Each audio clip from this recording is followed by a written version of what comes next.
Ang pantry ay libre para sa lahat ng nangangailangan.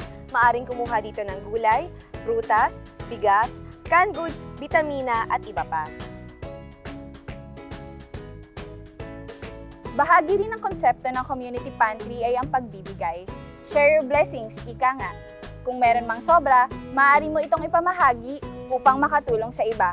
Kaya naman, ang tagline nito ay magbigay ayon sa kakayahan, Kumuha batay sa pangangailangan. Sa parehong buwan at taon, mula sa konsepto ng community pantry, ang DNR National Capital Region ay nagsagawa ng community pantry. Ang kinaibahan nga lang ng community pantry ay sa halip na mga basic goods and commodities ang ipinapamigay ay mga libreng fruit-bearing trees at gulay. Ilan lamang sa mga pinamimigay na seedlings dito ay lemon, santol, kamatis, kalamansi, at iba pa. Kaya naman ang official tagline ng community pantry ng DNR-NCR ay Magtanim ayon sa kakayanan, pumari ayon sa pangangailangan. Dahil nga binasag ang urban jungle ng Metro Manila, layunin ng community pantry na isulong ang urban farming dito. Kaya nga, nang dahil sa community pantry ay nagkaroon ng pagkakataon ang mga taga Metro Manila, lalo na ang ating mga certified plantito at plantita na magkaroon ng pagkakataon na makapagtanim at makapag-ani ng kanilang makakain mula sa kanilang bakuran o gaya ng makeshift na taniman at iba pa. tama! Seguridad sa makukunan ng pagkain lalo na sa panahon na tumataas ang presyo ng mga bilihin. At ito pa, kung seguridad lang din ang pag-uusapan, ang community pantry ay nagbibigay sa atin ng seguridad pagdating sa nagbabagong panahon o climate change. Mula nung buwan ng Abril 2021 nang ipinakilala ang community pantry.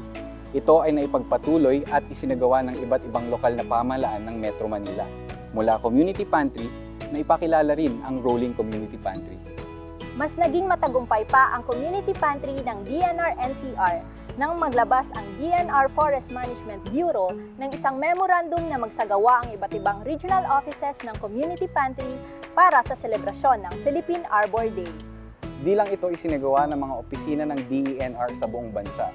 Ito rin ay naging inspirasyon ng iba't ibang lokal na pamahalaan at maging ang mga pampubliko at pampribadong organisasyon. Mga Luzon, Visayas o Mindanao, panigurado may community pantry. Mas naging maingay pa ang community pantry sa pamamagitan ng iba't ibang media exposures, mapaprint, TV, radyo o digital man iyan. Dahil dito, marami na ang nakikiisa sa community pantry sa pamamagitan ng partnership. Partnership sa mga pribadong organisasyon at mga academic institutions.